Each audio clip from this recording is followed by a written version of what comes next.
اعوذ باللہ من الشیطان الرجیم بسم اللہ الرحمن الرحیم وضوان من اللہ اکبر اور فی مقام آخر ولا ذکر اللہ اکبر، یہ دونوں چیزیں آخری مدارج ہیں جو سالک کے طالب حق جس تک پہنچنے کے لیے جو ان کا ہدف ہوتا ہے وہ نسبت اللہ یا صفت احسان تعبد اللہ کانک ترا، کہ ایسی عبادت کرو کہ جیسے تم اسے دیکھ رہے ہو اللہ سبحانہ وتعالی۔ یہ پھر اسی کثرت ذکر اور دعا میں طاعت کے ساتھ اس کا تعلق ہے، اور اس تک پہنچنے کے لیے صادقین کی معیت کو شرط بنایا گیا ہے، کونوا مع صادقین۔ یہ اللہ سبحانہ وتعالی قدرت تو ہے کہ بغیر ماں باپ کے آدم کو پیدا فرما دیں، بغیر باپ کے عیسیٰ علیہ السلام کو پیدا فرما دیں، یہ قدرت ہے۔ عادت اللہ جو ہے وہ ایسے جاری نہیں ہے، وہ دو میاں بیوی شادی کرے تب ان کو اللہ پاک اولاد عطا فرماتے ہیں۔ اسی طرح اللہ سبحانہ کسی کو واہبی طور پہ کچھ عطا کر دیں تو بعید نہیں ہے، جیسے انبیاء علیہ السلام بچپن ہی سے معصومین اور سلیم فطرت ہوتے ہیں۔ یہ جو ہے مشتبہ قسم کے لوگ ہوتے ہیں جو چھانٹے ہوئے ہوتے ہیں انبیاء۔ باقی عوام کے لیے یہ ہے کہ وہ کسی کا دامن تھام کے ہاتھ پکڑ کے وہ ان باریکیوں سے کامیابی سے نکل جاتے ہیں۔ اسی کو کہتے ہیں شیخ کے تعین کیوں ضروری ہے، اور اس میں پھر ہر عام خاص اس درجے پہ نہیں آتا۔ مشائخ کی جو اوصاف ہیں کونوا مع صادقین کی، تو کونوا مع صادقین میں ہمارے ہاں تو جو اجمی زبان ہے اس میں صادق سچے کو کہتے ہیں، یہ اس کا ایک تہائی حصہ ہے کہ اقوال کا پکا ہوں۔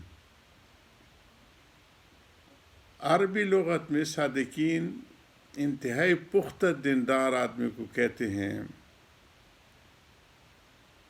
وَيَتَّبِعْ سَبِيلَ مَنْ أَنَابَ إِلَيَّ، جس دوسری آیت میں لقمان علیہ السلام نے اپنے بیٹے کو نصیحت کی کہ ایسے لوگوں کی اتباع کرو کہ جو انابت اللہ کے درجے پہ بھی ہوں، علم بھی ہو، عمل بھی ہو، اور اللہ سبحانہ تعالیٰ کے سامنے ہر وقت رات کو فرسان بن نہار و رہبان باللیل، رات کو جھک کے اللہ سے، اللہ کے عرش کے پائے کو پکڑ کے اپنی عرضیاں پیش کر کے ان کو منوانے کی اللہ پاک نے ان کو صفت عطا کی ہو، یہ منیب انابت والے لوگ ہوتے ہیں۔ تو اس کے لیے پختہ دیندار جو عربی کے حساب سے وہ بنتی ہے کہ اقوال کے پکے ہوں، اعمال کے پکے ہوں، جو میں نے کہا کہ علم کے ساتھ عمل میں بھی پختگی ہو، اور احوال کے پکا ہوں کہ جس میں جس قسم کے حالات ہوں، گرمی ہو، سردی ہو،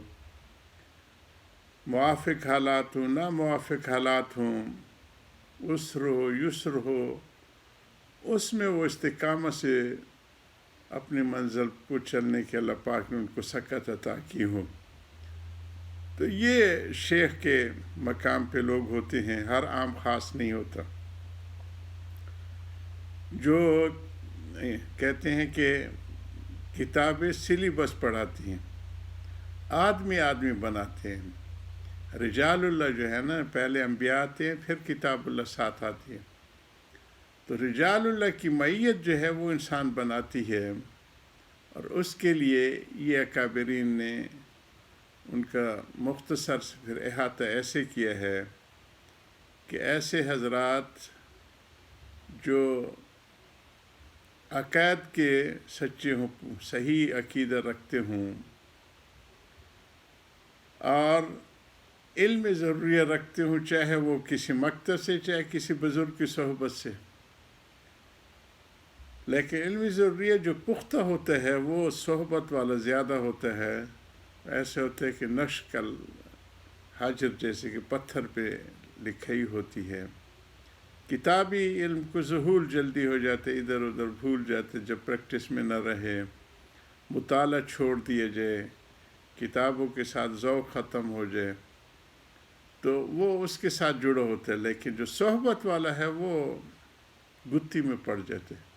پرانے ہمارے بزرگوں میں ہوتا تھا کہ پڑے ہوئے سے کیڑا ہوا اچھا ہوتا ہے. جس کی زندگی کے اندر بزرگوں کی تعلیمات گلکاری سے آ چکی ہو، تو یہ کیڑے ہوئے لوگ پہلے بہت ہوتے تھے، بزرگوں کی صحبت یافتہ ہوتے تھے، تو ان کے اقوال بھی بڑے پختہ ہوتے تھے. تو ایک تو صحیح العقیدہ ہو، دوسرا علم ضروریہ رکھتا ہو، تیسرا وہ متبع سنت ہو، اور چوتھا یہ کہ اس کے پاس آنے جانے والے طالب علموں کی زندگی بدل رہی ہو اکثر کی. پانچواں یہ کہ وہ کسی بزرگ کی صحبت میں ایک خاص مدت تک رہا ہو. ڈاکٹر وہی ہوتے جو کسی میڈیکل کالج میں گیا ہو. چھٹا یہ کہ ان کو میڈیکل یونیورسٹی والوں نے، ان ڈاکٹر حضرات نے کوئی سرٹیفکیٹ بھی دی ہو. ایسے نہ ہو کہ بس گھر بیٹھے ڈاکٹروں کے بورڈ لگا کے وہ پریکٹس شروع کرتی، وہ نہیں. اور ساتواں یہ کہ اس زمانے کے بزرگان دین، علماء، ان کی طرف آنا جانا ہو کثرت سے. جیسے کہ میڈیکل کی ڈگری تو رکھتا ہے لیکن میڈیکل کونسل اس کو اپروو نہیں کر رہی، تو یہ وہ مشائخیت کے درجے میں اس میں جو بھی کمی ہوگی وہ نہیں ہوگا. طالب الحق کو صحیح فائدہ نہیں ہوگا.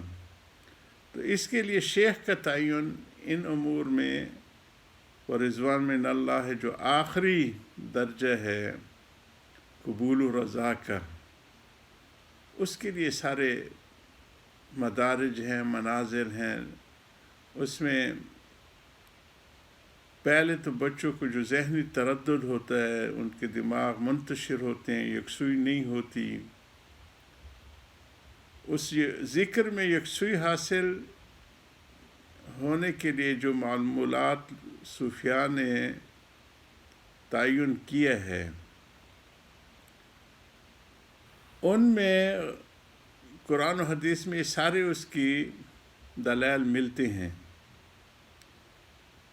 ان کو قرآن و حدیث میں کافی غور کرنے کے بعد زبان کو نکالنا چاہیے جو لوگ معمولات صوفیاء پر جلدی سے بدعت کا الزام لگاتے ہیں. میں کئی مجالس میں اس کو ذکر کرایا کہ حضور کے زمانے میں صوفی کا نام بھی تھا، صوفی کا مقام بھی تھا، صوفی کا کام بھی تھا.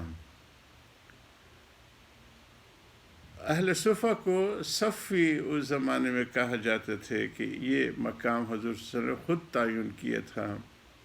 70 قریب کم و بیش اس دین کو سیکھنے والے، علم پہ عمل آ جائے، جس کو انابت الیہ کا حضرت لقمان صاحب بیٹے کو کہہ رہے ہیں کہ وہ لوگ جن کو علم پہ عمل ہو، صرف لفاظی نہ ہو. یہ اسلام جو ہے یہ پریکٹیکل ہے جی، یہ عملی چیز ہے. زبانی کلامی اس کا درجہ تو ابتدائی ہے. یہ مبادی یہی ہے جی کہ علم ضروری حاصل کیا جائے. اور مقاصد اعمال ہیں جو صحابہ کو حضور صلی اللہ علیہ وسلم ٹریننگ کی کہ سارے جو آیتیں تھیں وہ ان کی زندگی کے اندر پوری کی پوری طرح رچی ہوئی بسی تھی. تو شیخ کے تعین کے بعد یہ تردد زائل ہو جاتے ہیں کہ کون سا ذکر بہتر ہے اور کس وقت ہو، کیونکہ وہ طبیب حاضر کی طرح جو بتا دیتے تو مریض کے لیے وہ پورا کرنا آسان ہوتا، اس پہ عمل کرنا.